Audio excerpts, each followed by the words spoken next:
Messi. Et but. Oh, chute. Oh, une grosse chute ici à droite de la route. Zinedine. Oh non, pas ça. Pas aujourd'hui, pas maintenant, pas après tout ce que tu as fait. Allez, Jason, allez. Il s'appuie comme un gros, comme un champion du monde. Il va le faire, il va le faire. Il va faire marche tranquille au championnat du monde de Paris. Oh, il attaque de Villarreal. Je crois qu'après avoir vu ça, on peut mourir tranquille. Enfin, le plus tard possible, mais on peut. Ah, c'est super. Eh ben bonsoir à tous, bienvenue sur Sport 39, le média digital du sport jurassien, pardon. Vous êtes déjà quelques personnes à être sur le live, donc merci à vous, bonsoir à vous. En tout cas, j'espère que vous avez passé un excellent week-end. Alors ce soir, on va parler d'un sport qu'on n'a pas l'habitude d'évoquer souvent dans la presse, dans les médias. C'est aussi pour ça qu'on a voulu faire ce média, c'est pour parler de toutes les disciplines. Et on a été sollicité il y a une quinzaine de jours par Luc, un membre du club de baseball de Lons-le-Saunier. Je salue Romain. N'hésite pas à poser des questions, c'est le but du média. Et on nous a dit les entraînements de baseball reprennent à Lons. Et je me suis dit pourquoi pas faire écho du club de Lons. Donc je vais rejoindre Luc qui est. Et n'hésitez pas à poser les questions. Moi je connais pas trop la discipline, donc ce sera l'occasion de découvrir pas mal de choses. Donc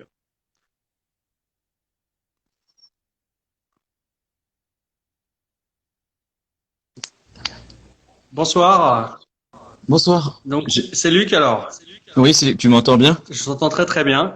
Je salue Nathan là, qui est, je pense qu'il doit être connaisseur ou qui doit pratiquer le baseball. Merci d'avoir accepté l'invitation en tout cas, Luc, sur le média. Déjà, si tu pouvais te présenter un petit peu et puis un petit peu présenter le club de Lons. Ouais, je vais déjà te remercier d'avoir pris un peu de temps pour nous laisser la place me laisser la place de parler du baseball sur Lons-le-Saunier. Donc, je m'appelle Luc, j'ai 34 ans et je suis le président du club de baseball du bassin lédonien. D'accord. Donc, le baseball club bassin lédonien. C'est un club qu'on a relancé le 12 janvier 2019 et puis aujourd'hui, on est à peu près une dizaine de licenciés. Quand tu dis que c'est un club que vous avez relancé parce qu'il avait été un petit peu mis sous l'ombre, il y avait un club avant, comment c'était structuré? Ouais, il y avait un club dans les années 2000 à Lons, qui a été mis en sommeil. Et du coup, nous, on a décidé, pour des raisons un peu plus pratiques, de le relancer. Au niveau des démarches administratives, c'était un peu plus facile, quoi. D'accord. Et alors pour celles et ceux qui ne connaissent pas le baseball, parce qu'il y en a certains qui sont connectés, est-ce que tu peux détailler un petit peu en termes de pratiquants, que ce soit à l'échelle mondiale, parce que c'est vrai que c'est connu au niveau des États-Unis, c'est vachement populaire, en France ça l'est un petit peu moins, mais si tu peux nous faire une petite cartographie de tout ça. Alors le baseball, c'est l'un des sports les plus pratiqués dans le monde. Ouais. Notamment tout ce qui est en Amérique du Nord et Amérique latine. C'est beaucoup pratiqué aussi en Asie, notamment au Japon, tout ce qui est Corée, etc. Et en Europe, les seuls où c'est pas hyper développé, c'est en France. On a quand même une équipe fédérale qui est vachement dynamique, mais ça prend pas, quoi. Et en Europe, dans les autres pays, on se compare souvent à l'Allemagne. L'Allemagne, c'est très bien développé. L'Italie, c'est aussi bien développé. Donc voilà, aujourd'hui en France, c'est un sport mineur avec 13 500 licenciés sur 200 clubs. Ça prend pas, ça commence à prendre, je vais dire plutôt pour être positif. Mais ça a du mal à percer parce que moi, ce que je pense, c'est que c'est quand même un sport qui est lent. Aussi c'est un sport où les Français n'ont pas l'habitude de voir un sport où il n'y a pas une cage à droite, une cage à gauche ou un panier ou tu vois comme le basket, le foot où là le terrain il est vraiment pas fait pareil. Donc du coup c'est un peu plus compliqué pour comprendre. Et je pense qu'aussi il y a la culture US qui a du mal à percer, je pense. En France, ça doit jouer aussi. Où je pense que les Français sont un peu réticents à tout ce qui est ou méfiants, je sais pas quel terme utiliser par rapport à la culture US. Donc ça peut poser un peu des freins, quoi. Et pourtant, je vais te contredire parce que la culture US, il y a le basket, il y a le hockey aussi qui est un peu moins développé, mais qui reste assez pratique. Enfin, le hockey quand même un petit peu, et le basket qui est quand même vachement pratiqué en France. Ouais, c'est vrai, mais je sais pas. Alors, est-ce que le baseball et l'égérie du sport US, ça prend pas? Je pense que c'est plutôt en termes de jeu et en termes de vitesse de match, parce que c'est des matchs qui sont très longs. Et du coup, c'est difficile de capter des gens, surtout aujourd'hui où tout doit aller vite. Et du coup, je pense qu'il y a de ça aussi. Mais la Fédération française a développé une activité un petit peu en parallèle, c'est le baseball 5 qui se joue à 5, Ouais. et là qui se joue sur des périodes très très courtes. Et du coup, ça peut être une très bonne discipline justement pour initier et faire venir des gens dans le baseball, que ce soit par le baseball 5 ou le baseball tout court, quoi. C'est la longueur des matchs qui peut, un petit peu freiner les gens, non? Ça dure longtemps un match? Combien? Ça dure entre 3 et 4 heures. Ah ouais. Il y a des matchs qui ont, c'est surtout, il y a quelquefois un MLB, donc en Major League Baseball aux États-Unis, qui peuvent aller jusqu'à 5, 6, voire 7 heures. Mais je vais pas me mouiller sur le plus long match qu'il y a eu aux États-Unis, mais ça peut durer très longtemps, quoi. Tant qu'il y a pas, en fait, il y a pas de match nul au baseball, et tant qu'il n'y a pas un vainqueur, on continue à jouer, quoi. D'accord. Donc ça peut prendre du temps. On posera la question tout à l'heure de Karim, un petit peu sur les structures à long, choses comme ça. Moi, je vais vous montrer quelque chose que j'ai imprimé tout à l'heure, que tu m'as envoyé. Les règles du baseball, parce que tout à l'heure, on avait une question à combien ça se joue. Ça a été répondu par un des spectateurs, que je remercie. Mais est-ce que tu peux rappeler dans les grandes lignes les règles, et je vais essayer de montrer en direct les petits schémas que tu nous as montrés. Le baseball, ça joue à 9 contre 9. Voilà, on voit bien. Et on joue pas en temps, on joue en manche. Et donc chaque équipe va alterner en phase d'attaque et en phase de défense. Donc quand on alterne phase d'attaque et phase de défense, ça fait une manche. La phase d'attaque, c'est quand on est à la frappe, au bâton ou à la batte. Parler plutôt en français. Et la défense, c'est quand le lanceur va lancer la balle à celui qui est à la batte. Donc le but du jeu, le but des attaquants, enfin de l'équipe qui est en attaque, du coup, quand on va alterner du coup attaque-défense, attaque-défense. Quand l'équipe est en attaque, le but du jeu, c'est de marquer le plus de points. Donc c'est de faire le tour là. Et c'est ça. ouais, essayer de faire le tour. Donc il faut faire le tour des 4 bases comme tu as montré pour marquer un point. Il y a plusieurs façons, hein. Soit la façon la plus rapide pour marquer un point, c'est de taper un home run. Donc, tout le monde connaît le home run, c'est on sort la balle du terrain.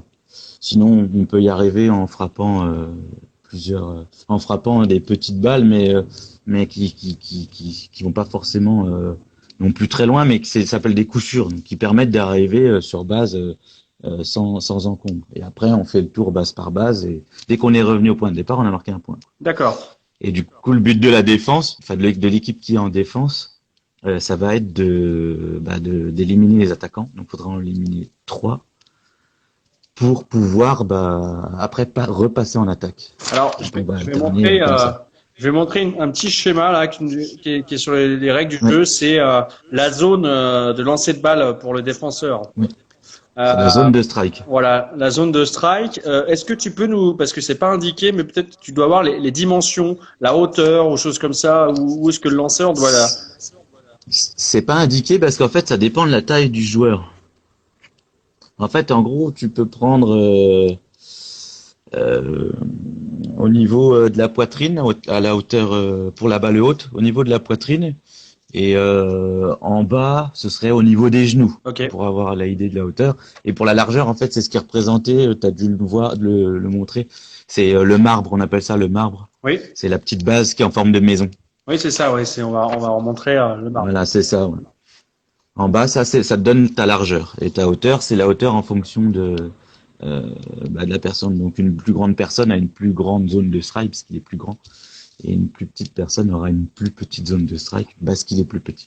Et justement, le lancer, c'est quelque chose que vous travaillez souvent, j'imagine, parce que je vois Jordan qui dit que ça va pas être évident. Oui, j'imagine, c'est pas simple. Non, c'est pas simple. C'est déjà d'une très traumatisant pour l'épaule, donc du coup, il y a quand même, faut quand même avoir passer par des exercices de renforcement musculaire. Et on limite souvent les lanceurs, on limite souvent à l'entraînement les lanceurs à un nombre de lancers pour pas justement détruire les épaules. Et, du coup, c'est un geste qui est très technique. On n'utilise pas que le bras, on utilise les jambes. Enfin, il y a tout le corps. Tout le corps est utilisé pour pouvoir lancer la balle. Donc c'est on va dire c'est le poste le plus. On peut dire que c'est le poste le plus technique. J'ai une question technique justement là quand je vois l'attaquant qui frappe la balle au niveau du placement de la batte. Est-ce qu'il y a une zone un peu plus spécifique où il faut taper ou comment ça se passe ça? Alors c'est vraiment au milieu du fût quoi. Si tu frappes trop au bout du bâton, tu vas pas avoir un bon retour. Je veux dire un bon retour du bâton et tu vas forcément moins bien frapper. Et pareil, si tu frappes trop près du manche, tu n'auras pas la surface idéale de contact. Et là, tu disais tout à l'heure, Luc, donc du coup, un match durait 9 reprises. Oui. Ça, c'est vrai qu'à 5, ce sont les mêmes règles ou pas du coup? Le baseball 5, alors sur le baseball 5, on n'a pas besoin de bâton pour attaquer. C'est vraiment une balle on va se donner à frapper, mais on va frapper avec la main en fait. Et du coup là, c'est sûr, si je dis plus de bêtises, c'est sur 5 manches de mémoire. Et du coup là, pareil, on va alterner attaque-défense, mais on aura un terrain un peu plus petit qui doit faire 18 mètres. C'est un carré de 18 mètres. Et du coup, on n'est que 5. Il n'y a pas de lanceur parce que la balle est engagée directement par on va dire entre guillemets, le frappeur. Et les règles sont à 3 détails près, les mêmes. D'accord. Là. Sauf qu'il n'y a pas de zone de strike, il n'y a pas ce genre-là. Mais c'est à peu près la même chose. C'est bien pour initier un peu les débutants. Ça permet d'apprendre les règles en fait. Le mieux pour apprendre les règles au baseball, c'est d'y jouer. Donc, c'est de faire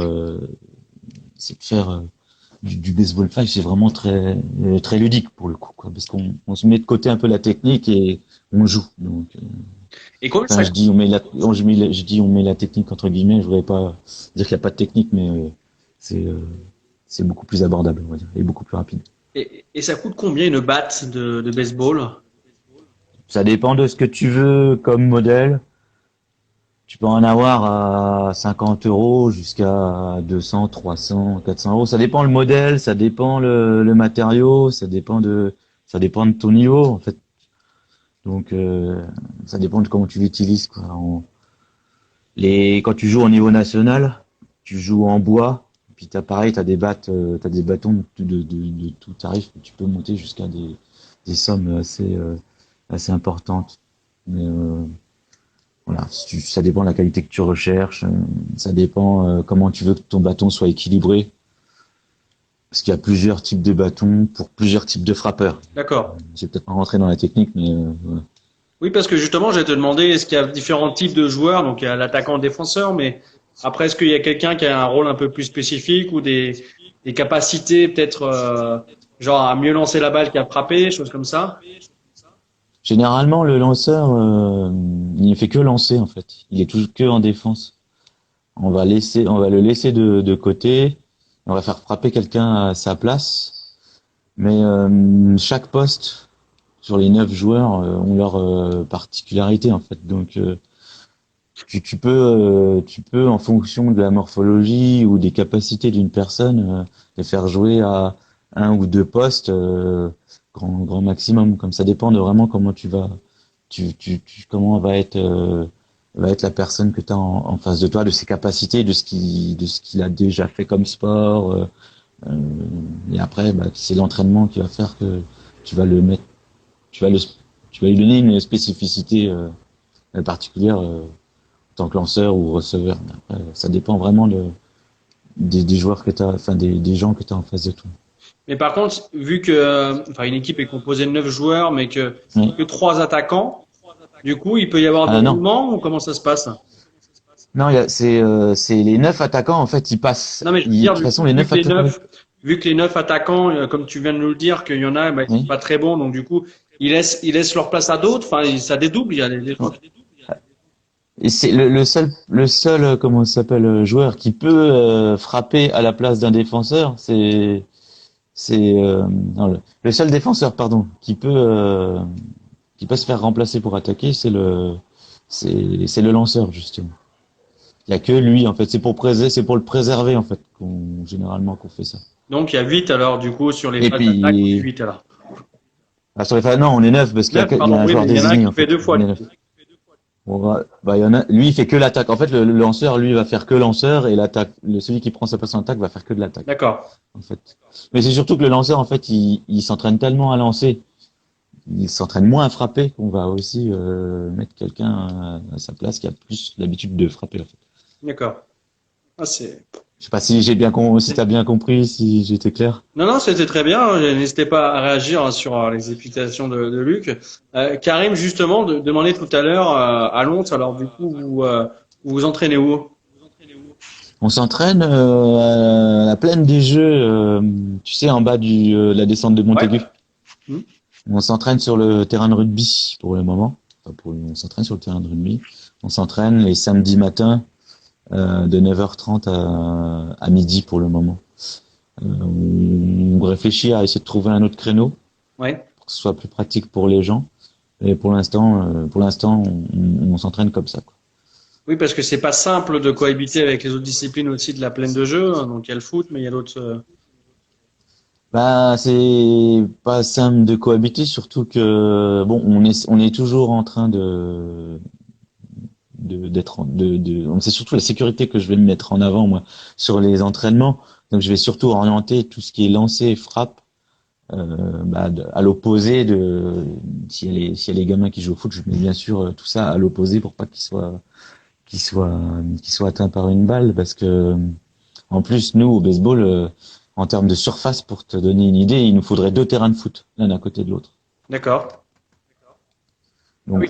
là, on fait de la pratique sur un terrain de rugby, donc c'est un peu compliqué, quoi. Mais on arrive à faire des choses très bien, quoi. D'accord. Ouais, parce qu'en plus, j'allais en venir, mais je sais pas si vous avez des questions, n'hésitez pas. Mais du coup, vous avez une dizaine de licenciés. Est-ce que vous arrivez Oui. à constituer une équipe? Alors cette année là, pour 2020, pour la saison 2020, on aurait dû jouer en entente avec l'équipe de Baudrière qui est dans la Bresse là, entre Châlons et Louhans, l'équipe de Baudrière 2, et on devait jouer au niveau régional R2, donc la plus basse division en fait française même, enfin, la plus basse division tout court. Donc l'objectif c'était en entente, ce qui nous simplifie la vie, c'est que on se divisait les frais, on divisait tous les frais, et puis on était plus ou moins, enfin les nouveaux joueurs étaient accompagnés avec des joueurs aguerris en fait.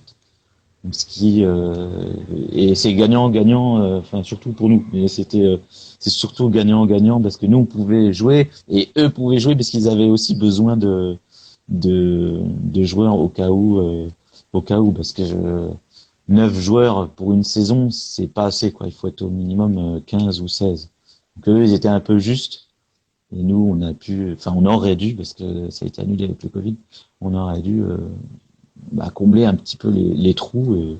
Et nous, ça nous permettait de pouvoir jouer sans nous se mettre en difficulté financière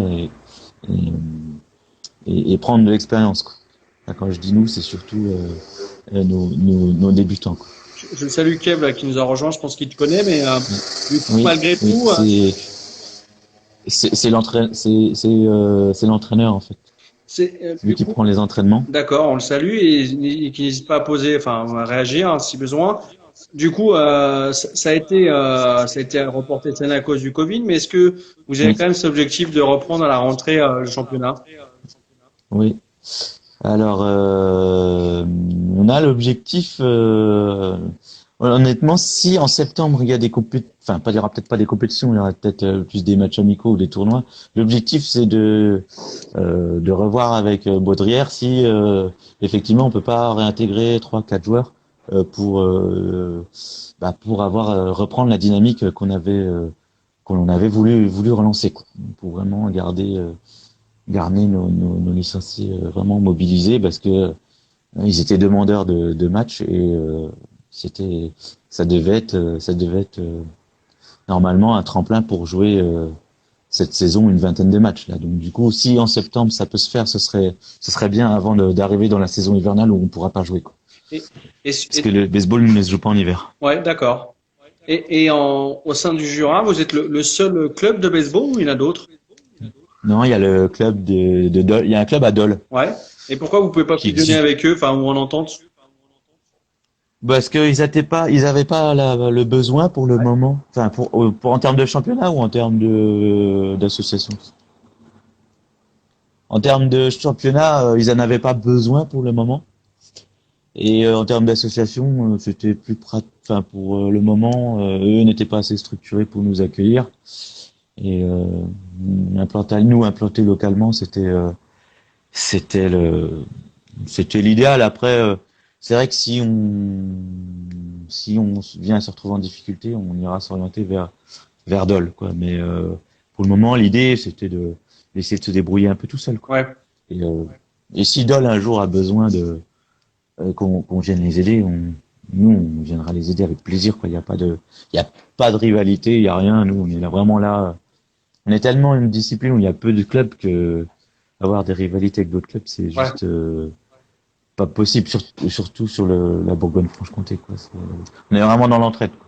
Justement, l'entraîne, enfin, on voit là, il y avait une question de Karim sur les compétitions. On a parlé du championnat. Est-ce qu'il y a des coupes? Il y a une coupe un peu comme la Coupe de France dans le foot. Comment ça se passe? Alors au niveau, en fait, nous en Bourgogne-Franche-Comté, on fonctionne avec un championnat régional R1 et un championnat régional R2. Après, dans les grosses régions, ça marche ça peut aller de R1 à R5, tu vois, tellement il y a de clubs, et ça peut même aller dans des divisions départementales. Mais là, c'est surtout en région IDF. Sur les autres régions, souvent c'est t'as juste une régionale, et dans les quelques autres, tu peux avoir régional R1 et R2, quoi. Mais, après, au niveau national, on a D1, D2, D3. D'accord. Quand tu arrives de R1, tu peux monter en D3. Tu joues la D3, qui sont des barrages en fait pour monter en D2. Après, tu fais D2, D1 si vraiment tu as des bons joueurs et surtout une bonne structure pour pouvoir monter en division supérieure. Alors, à l'heure actuelle, c'est un des meilleurs clubs, c'est Rouen. Il y a d'autres clubs aussi qui sont bons. Rouen, Sénart en région parisienne, Montpellier aussi. Je vais pas tous les citer parce que je vais en oublier, mais je vois. C'est trois clubs très importants. Il y a Metz dans le coin. Ouais. Et puis voilà. Mais après il y en a. Après j'en oublie, mais il y en a. Voilà.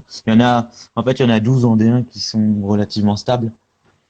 Il y a Clermont aussi qui est pas loin et qui tiennent le coup depuis quelques années. Donc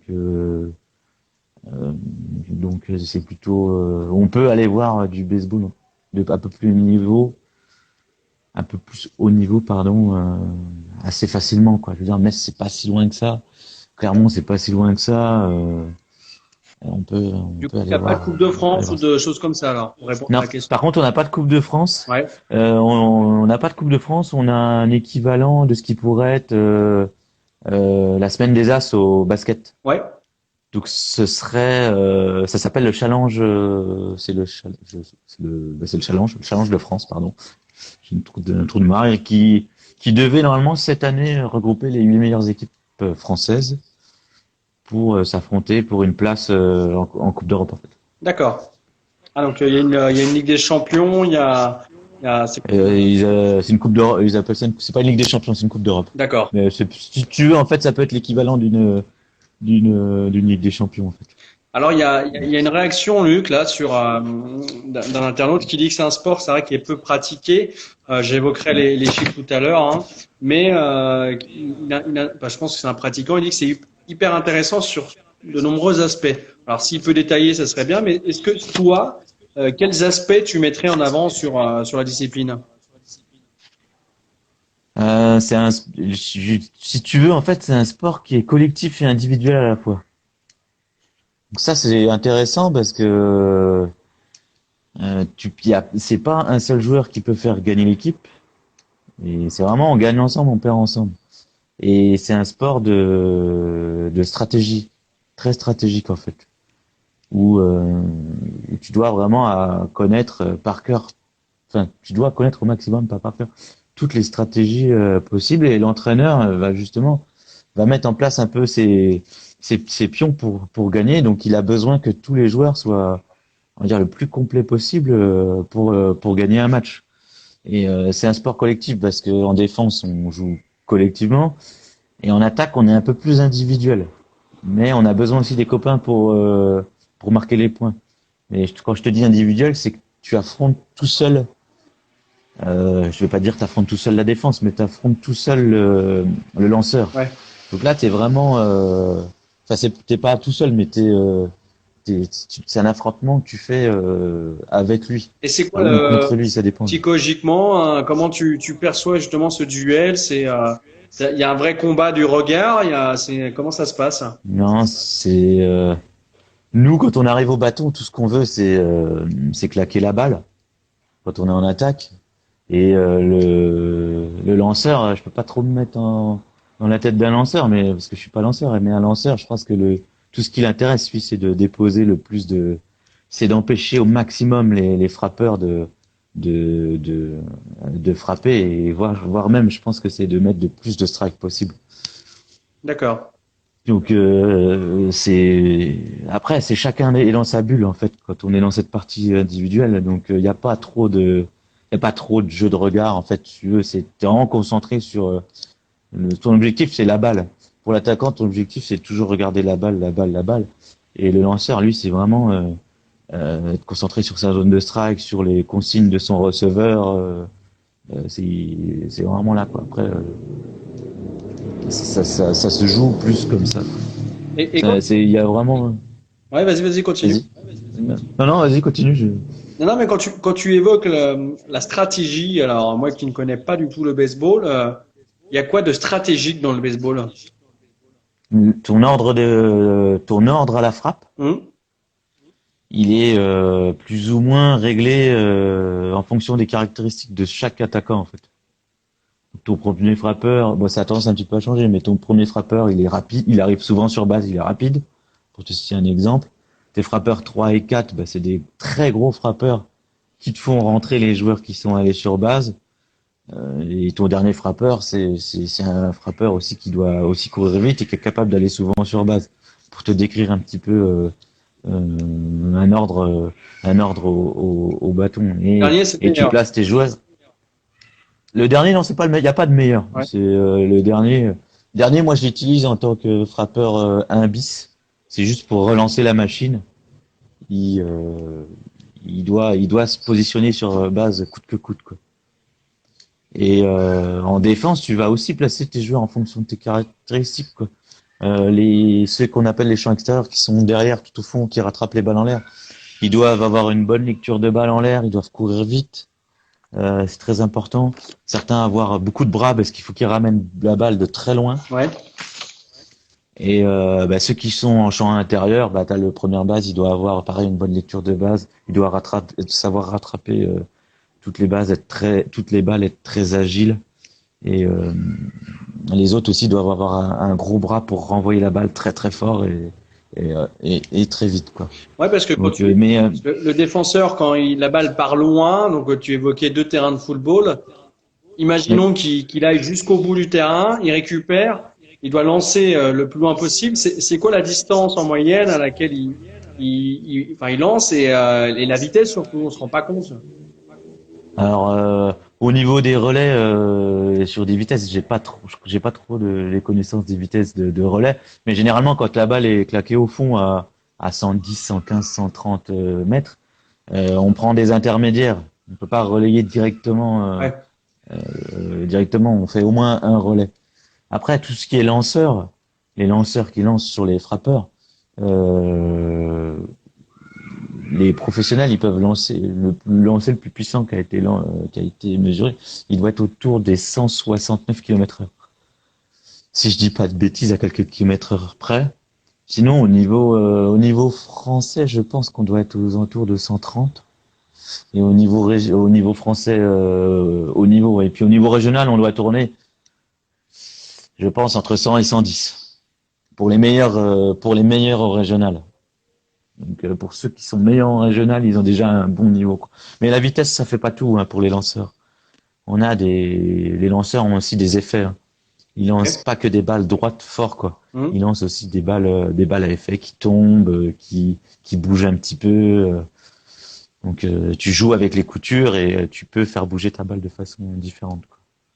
Et c'est vrai que à l'œil nu, c'est pas perceptible ces effets. Si tu vas les voir en fonction, alors tu peux les voir, mais à certaines vitesses tu les vois tardivement, mais tu les vois en fonction de la rotation de la balle avec les coutures, parce que j'ai pas de balle à te montrer, mais c'est des coutures rouges. Ouais, j'en ai une dans ma voiture, j'aurais dû la prendre. Ouais, moi aussi j'ai oublié de la prendre, je suis pas chez moi et pour avoir une bonne connexion internet, je vais me déplacer, mais t'as deux coutures. Ouais. Et en fait, en fonction de comment elles tournent, tu peux anticiper plus ou moins ce que ça pourrait être. Enfin, quand tu joues au niveau, c'est un peu plus compliqué. Mais en fonction de comment le lanceur si le lanceur, il a tendance à changer, à sa motion ou au niveau de son geste, au niveau de la main, tu peux essayer de deviner ce qu'il va lancer, quoi. Donc, ça t'aide plus ou moins, mais quand c'est du niveau, du niveau un peu plus élevé, c'est un peu plus compliqué de lire la balle si t'as pas l'habitude de lire une balle qui plus est lancée à 18 mètres, quoi. Donc t'as un peu plus de mal, mais bon, ça se fait, quoi. Tu parlais tout à l'heure, Luc, des différents types de bois, parce que Karim pose quel genre de bois vous utilisez du coup. Le bois, c'est une très bonne question, tu vois. Là, je saurais même plus te dire en quel bois c'est. Je peux te dire que au niveau régional, si tu veux jouer en bois, tu peux prendre du bois. Tu peux prendre n'importe quel type de bois. Tu peux prendre du bambou, tu peux prendre du bois composite, c'est-à-dire du bois qui a été retravaillé, qui a été posé lamelle par lamelle, ou tu peux prendre du bois, une batte en bois classique. Par contre, au niveau national, pardon, c'est un peu plus réglementé au niveau de la au niveau du bois, mais je voudrais pas te dire de bêtises, je sais plus en quelle matière ils utilisent, enfin quel bois ils utilisent, donc je pourrais regarder sur internet, hein, tu pourrais le trouver. Alors ils disent du bois pro Maple. Mais je pourrais pas. Après, on n'est pas spécialiste, un peu plus quand même. Non, je suis pas spécialiste. Ouais, mais là, je suis pas allé jusque là. C'est pas que ça m'intéresse pas, mais moi, je regarde nous, on regarde souvent les battes qui sont acceptées par le règlement et on prend celles qui sont acceptées par le règlement, quoi. Même les battes en bois, c'est quand quand tu commences à être bon frappeur, tu vas utiliser une batte en bois parce que si tu utilises mal, tu vas avoir tendance à en casser assez régulièrement.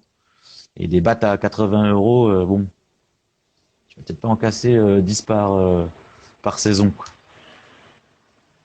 Donc ça se casse, mais t'essaies d'éviter trop en casser, quoi. Donc généralement en régional, de toute façon, c'est des battes en alu qui sont plutôt recommandées. Donc tout le monde joue en alu, quoi. N'hésitez pas à poser des questions. Alors, à titre de comparaison, la durée des matchs entre 3 et 4 heures correspond également à ce qu'on a dans le tennis de table. Et même en termes de prix de revêtement, c'est cumulé entre le bois, les deux revêtements, on est à peu près sur ces mêmes zones de prix, 80 voire 100 €, hein, même plus, hein. C'est vraiment les premiers prix. Tout à l'heure, on parlait de développement, on parlait un petit peu du sport qui a du mal à se développer sur la France. Juste faire un petit focus sur les chiffres. On n'a pas évoqué de chiffres, mais Tu évoquais un sport mondialement reconnu et pratiqué. Là, on a plus de 40 millions de pratiquants, je crois, hein, sur le monde. En France, c'est un peu plus de 13 500 licenciés à la Fédération française de baseball, de softball et de cricket. Donc, il y a 3 sports réunis dans une fédération. Oui. Et un peu plus de 200 clubs. Vous à Lons, c'est quoi un petit peu vos axes de développement si vous avez des projets spécifiques ou pas à venir? Alors pour le moment, moi ce que je voulais et ce que le comité directeur voulait, c'est qu'on développe aussi surtout les jeunes, parce que comme toute activité sportive, en fait, si t'as pas de jeunes, ton club il vit pas quoi. Donc on aimerait bien déjà stabiliser avec un groupe de seniors, enfin un groupe d'adultes, je dis seniors, mais c'est des plus de 20 ans quoi. Un groupe de seniors assez cohérent, d'une quinzaine de seniors, et s'appuyer sur 3-4 on va dire piliers du club qui pourraient vite encadrer des gamins toutes catégories quoi, 12U, 15U, 18U, et puis même si possible 9 et 6U quoi. Ouais, si tu veux stabiliser un club, on n'est pas le foot, on n'est pas le rugby, mais tous les autres clubs ils se basent sur les gamins. Ouais. Les gamins, si t'arrives à fidéliser tes gamins, tu les amènes jusqu'en senior, et puis peut-être avec un peu de chance tu vas en garder 5-6 quoi. Parce que à Lons, faut pas se leurrer, hein, les gamins quand ils grandissent, ils vont pas rester à Lons pour leurs études, donc et voilà, c'est difficile de récupérer des seniors, donc le but du jeu à terme ce serait d'avoir beaucoup de gamins, les faire découvrir l'activité, qui partent pour leurs études, et si un jour ils reviennent à Lons, qu'ils reviennent jouer avec nous. Tu vois, donc le but du jeu c'est vraiment de se structurer dans un premier temps, avoir un groupe d'une quinzaine de personnes, et après d'aller vers les enfants et développer toutes les catégories d'enfants pour qu'après ce soit autosuffisant. Tu vois que d'année en année ils montent en catégorie et qu'on se stabilise comme ça. Donc c'est ça le projet je veux dire ça à très long terme. L'an passé, quand vous aviez relancé le club, vous aviez pas pu du coup participer au forum des associations, hein. C'est un événement qui ramène pas mal de gens sur la ville de Lons. Si, on y a participé, mais on n'a pas eu les moyens d'y participer comme on le souhaitait quoi. D'accord. On n'avait pas eu le temps d'avoir une cage de frappe avec une machine à lancer, tu vois, ça aurait été beaucoup plus dynamique s'il y avait eu une cage de frappe avec une machine à lancer. Ça, les gamins, ils adorent quoi. Sur tous les forums que j'ai fait avec les autres clubs où j'étais, ça marche. Ça marche à fond quoi. Tu peux faire frapper 15 fois un gamin, et il va s'éclater quoi. Donc c'est vrai que là on n'avait pas les moyens pour 2019. Pour 2020, j'avais trouvé le matériel on aurait pu se faire plus de matériel. Mais tu vois, avec le Covid, c'est annulé, donc tant pis, mais ça n'est que partie remise, on fera ça plus tard. On est en train de réfléchir. Ouais.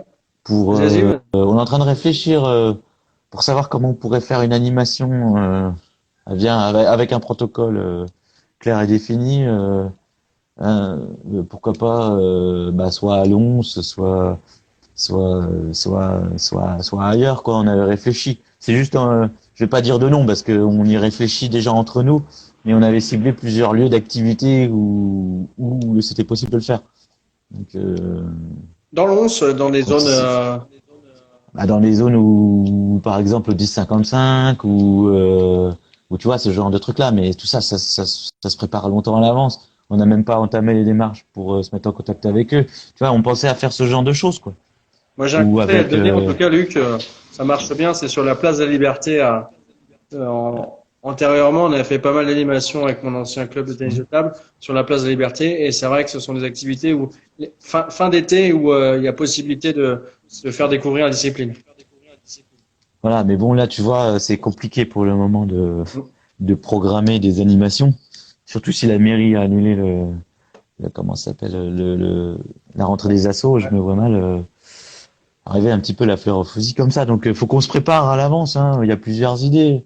on a beaucoup d'idées, donc il faut juste qu'on voit lesquelles sont prenables. Tu vois, je t'ai dit le 10-55, mais j'en ai aucune idée de ce qui est faisable. Mais tout ça, on avait commencé d'imaginer ce qu'on pouvait faire avant le confinement. Il y avait une question de Karim, mais je vais rebondir sur sa question. Le niveau de la France sur le baseball, ça se positionne sur quel rang, au niveau européen, mondial, on est où? On n'est pas dans le top 10. On n'est pas dans le top 10 mondial. Et au niveau européen, il me semble, parce que j'ai plus les données en tête, on doit être top 15, je crois, au niveau européen.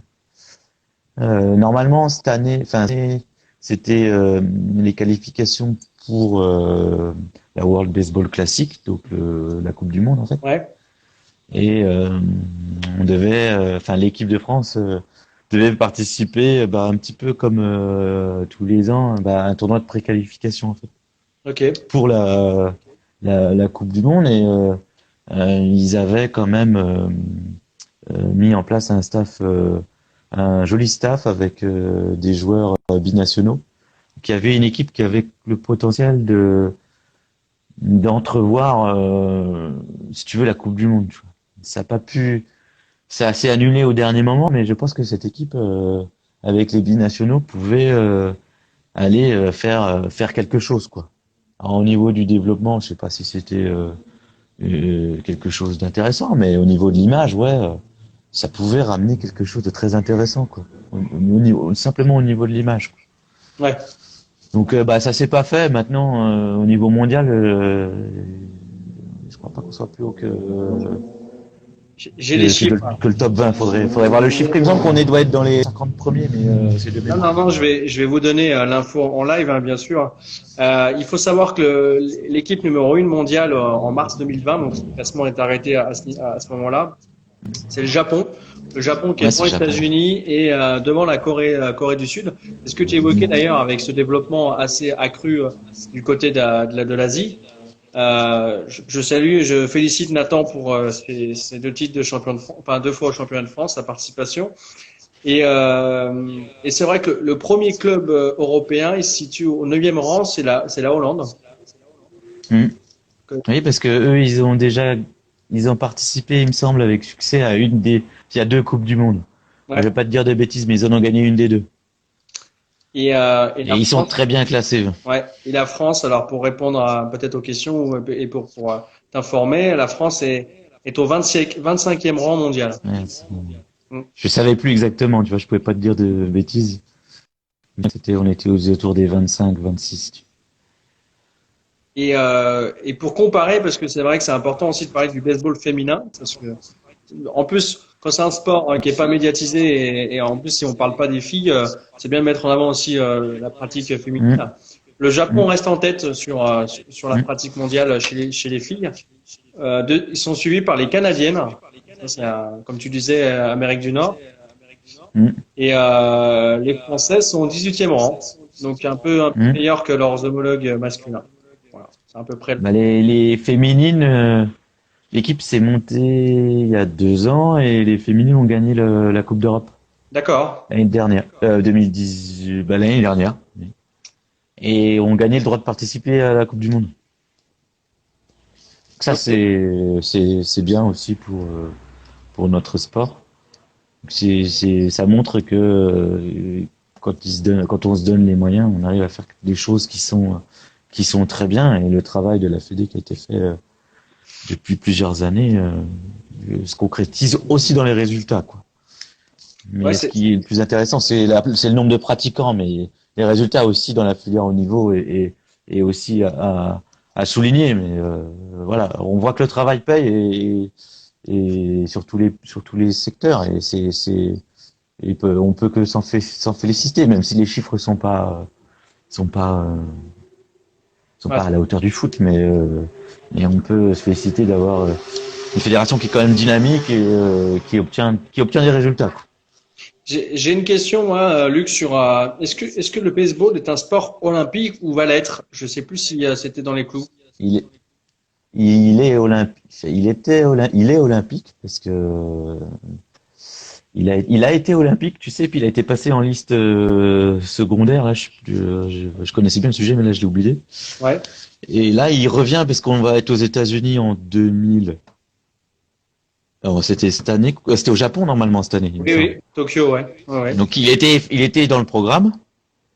Il devait être en France. Ils avaient fait, la fédération avait travaillé pour qu'il soit aussi en France en 2024. Ouais. Mais ce ne sera pas le cas et il reviendra en 2028 aux États-Unis. D'accord. Baseball et softball. La fédération avait fait un gros travail pour essayer de maintenir la discipline entre le Japon et les États-Unis pour que ce soit fait en France, en partenariat avec la Major League Baseball. Ils avaient fait un énorme travail pour continuer à développer la pratique en France. Donc c'est dommage, mais le travail qui a été fait, il est quand même là. Donc on va pas dire que c'est un échec, mais le travail qui a été fourni, il est là et il y a eu des contacts qui ont été pris. Donc on peut que se féliciter en fait du travail effectué, quoi.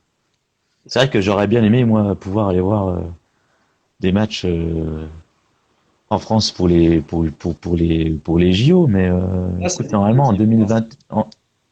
Comment? C'est définitif, c'est sûr que ça y sera pas. Oui, ça y sera pas en France. Mais par contre, si tu veux aller en voir en France l'année prochaine, normalement, il y a des matchs qui vont se jouer de MLB, donc des matchs pro américains, qui vont se jouer en France. D'accord. À Paris. Et ce sera les Yankees contre les Red Sox, donc New York contre Boston, deux équipes rivales. Et la MLB a déjà fait jouer ces deux franchises-là par 2 fois à Londres. Et là, cette année, normalement, non, c'était pas cette année, c'est plus pour l'année prochaine de mémoire, que ça doit se jouer. Ils sont en train de regarder pour que ça se joue au moins une série, donc 2 ou 3 matchs en France. Donc, ce serait l'occasion d'aller voir un match de MLB. Toi, personnellement, tu as déjà été aux États-Unis voir un match quand même en tant que passionné comme tu l'es? Je suis déjà allé aux États-Unis, mais j'ai pas vu de match. Ah. Parce que j'étais trop jeune.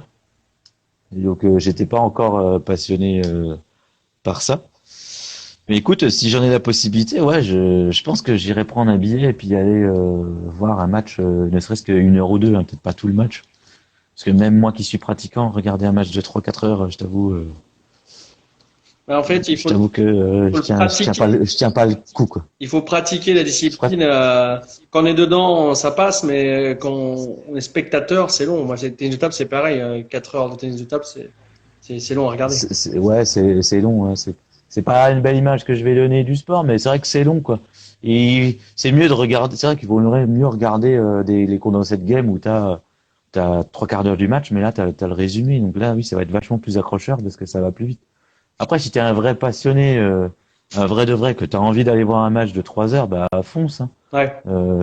Moi, c'est juste moi qui regarder un match de 3 heures, c'est pas mon caractère, quoi. Moi, je vais plus aller voir une heure de jeu, ça me va, quoi. Moi, je préfère jouer que regarder. Donc voilà, j'en fais pas une belle promotion, mais alors on essaie en tout cas. C'est mieux de, moi je vous dis, c'est mieux de jouer que de regarder pendant 3 heures. C'est mieux de jouer pendant 3 heures que de regarder pendant 3 heures. C'est mieux de frapper la balle que de regarder un mec frapper la balle, c'est sûr. On essaie quand même d'en faire la promotion ce soir, donc on va essayer quand même de dire des belles choses. On va essayer de rester positif. Là, on est à peu près à 48 minutes d'émission. Là, on va bientôt se terminer, mais si vous avez des dernières questions, n'hésitez pas. Moi, je voulais juste revenir sur, on parlait de l'olympisme, mais on n'a pas évoqué certaines dates. Hein. C'est la première apparition officielle, c'était en 92 à Barcelone. Et tu parlais de nations sud-américaines et c'est Cuba, hein. Cuba qui a trois titres olympiques, 92, 96 et 2004. Et le dernier titre a été remporté en 2008 par les Sud-Coréens. Et Cuba était deuxième. Donc c'est vrai que Cuba, ils ont 5 médailles olympiques en 5 Olympiades, dont 3 titres, quoi. C'est vraiment incroyable. Ça vient aussi du fait, alors je sais pas si les pro-américains étaient dans l'équipe nationale, ça aurait changé grand chose, mais ça vient Les États-Unis, c'est comme le basket, hein, ils mettent pas leurs joueurs pro en fait, parce que les franchises ils veulent pas les libérer. Du coup, ils ont pas la vraie All-Star, la All-Star Team qui joue. Ça n'empêche pas que l'Amérique, le Cuba, ça soit très très très fort. C'est aussi des très bons joueurs. Hein. Tout ce qui est Amérique latine et tout, c'est très bons joueurs. Les Japonais aussi. Mais comme au basket, tu vois, ils libèrent pas les joueurs pour l'équipe nationale, pour les JO. Alors je sais pas ce qui est prévu pour les prochaines Olympiades, mais peut-être qu'ils vont libérer des joueurs pro pour faire une équipe. Ils vont appeler ça sûrement une Dream Team, mais c'est vrai que ça pourrait être sympa si tu peux aller voir une équipe américaine. Mais oui, c'est vrai que l'Amérique latine, ils ont une grosse culture aussi baseball, mais c'est vraiment développé. Partout dans le monde, quoi. Et c'est ça qui est surprenant, que ça accroche pas trop en Europe et en France. En tout cas, nous, on essaye de développer la discipline. Nous, on essaye de tous ceux qui veulent venir essayer. Nous, ils sont les bienvenus. On a tout le matériel pour leur montrer. Tout ce qu'on veut, nous, c'est développer la discipline. On veut pouvoir jouer. Si on pouvait jouer tous les week-ends, on voudrait pouvoir jouer tous les week-ends. Et pour ça, il faut qu'il y ait du monde. Donc tout ce qu'on veut, c'est qu'il y ait du monde qui vienne essayer. Et si ça leur plaît, faut qu'ils continuent avec nous ou avec n'importe quel club. Hein. Combien une licence de moi, tout ce que je veux, du coup? Alors chez nous, on est à 50 €. Ça va, c'est pas cher. Hein. Pour le moment. Mais la licence fédérale, en fait, si tu veux, elle est à 65 €. Ah ouais, donc vous perdez de l'argent. Nous, là, je te donne, c'est le tarif adhésion pour le moment. C'est l'adhésion au club derrière. Il faut que tu repayes l'adhésion à la fédération pour pouvoir jouer les matchs de la fédération. Les matchs organisés par la ligue ou la fédération. Et moi, la dernière question que je me posais, Luc, c'est que on évoquait en début d'émission que donc ça durait 9 reprises. Et du coup, en termes de points, on peut scorer combien par reprise? 4 points, 4-5 points, comment? 8 points, du coup? C'est illimité. Tu peux scorer autant de points que tu veux. Tu peux faire un 1-0 comme un 45 à 52. Mais bon, si c'est 45 à 52, c'est que le match, il doit pas être très intéressant. Ouais. Si c'est du 1-0, ça va être des lanceurs qui dominent le match. Donc ça peut être intéressant parce que tu peux voir très bons lanceurs. Si t'as souvent les matchs des 10-4 ou des 7-5, des trucs comme ça, tu vois, c'est des matchs qui sont relativement serrés. Si t'as des gros scores, c'est qu'il y a eu un souci pendant le match. D'accord. Généralement, c'est des scores qui sont assez serrés. Ça va pas aller, tu vas pas faire du 28-29, tu vas pas faire du 29 à 23, quoi. C'est quand même relativement rare. De mémoire, au moins à haut niveau, j'ai pas des scores comme ça, quoi. Généralement, tu mets quoi? 4, 5, 6 points maxi, par manche. Et encore, si t'as mis 6 points, soit t'as été très fort, soit en face t'as eu quelques petits soucis, quoi. Tout peut s'expliquer, mais généralement, tu mets 1-2 points par manche. Voire 3. Sur des matchs, qui se déroulent bien, tu vois. Ça peut être, tu peux avoir des manches sans points ou des manches avec 2-3 points ou un point qui se balade comme ça, quoi. T'as des matchs qui se finissent à 1-0 en 7e manche, enfin en 9e manche, tu vois. D'accord. Donc c'est clair, les deux équipes étaient très très fortes en défense et qu'ils ont eu du mal à marquer le petit point pour gagner, quoi. Ok. Il n'y a pas vraiment de score, c'est pas comme au foot où t'as souvent du 2-0, du 2-1, du 3-0, t'as pas vraiment de score trop prédéfini, quoi. Ça dépend des équipes, mais je te dis, tous les matchs sont intéressants à voir. Il y a t'as des portions de matchs où forcément il va se passer quelque chose de très intéressant. Donc il faut venir voir, il faut venir essayer. J'ai toujours répété la même chose, mais il faut venir essayer. Si vous voulez comprendre les règles, le mieux c'est de venir essayer, c'est de venir jouer. Et c'est là où on se rend compte de vraiment de la, comment je veux dire, des règles et aussi du fait que c'est un sport très complet, en fait. Faut vraiment venir essayer, en parler, c'est beau, mais le jouer, le pratiquer, c'est ce qu'il y a de plus fun, quoi. Eh ben, on va finir sur cette note optimiste et puis on va finir le match sur cette note-là. Merci en tout cas, Luc, d'avoir participé à ce petit échange entre nous. Je te remercie. Pour rassurer celles et ceux que tu connais qui ne pouvaient pas assister à ce live sera de nouveau visible sur notre chaîne YouTube à compter demain matin. N'hésitez pas à partager le média sur la page Instagram, la page Facebook et la page YouTube avec les vidéos de replay. Merci en tout cas à vous tous d'avoir suivi le live avec les questions. On se retrouve la semaine prochaine pour un nouveau live. On parlera de reconversion dans le sport parce que c'est vrai que on a déjà évoqué le journalisme sportif, le conférencier sportif, et là on va parler de reconversion à travers une biathlète qui vient de passer sur le ski de fond. Donc on va voir tout ça avec elle. Donc je vous souhaite en tout cas une bonne semaine à vous tous. Merci Luc. Merci de nous avoir accueillis. Au plaisir. Bonne continuation et puis continue comme ça parce que ça fait du bien d'avoir une émission comme ça qui implique aussi les petits clubs. Ça fait plaisir. Bonne soirée à vous tous en tout cas. Bonne soirée. Au revoir.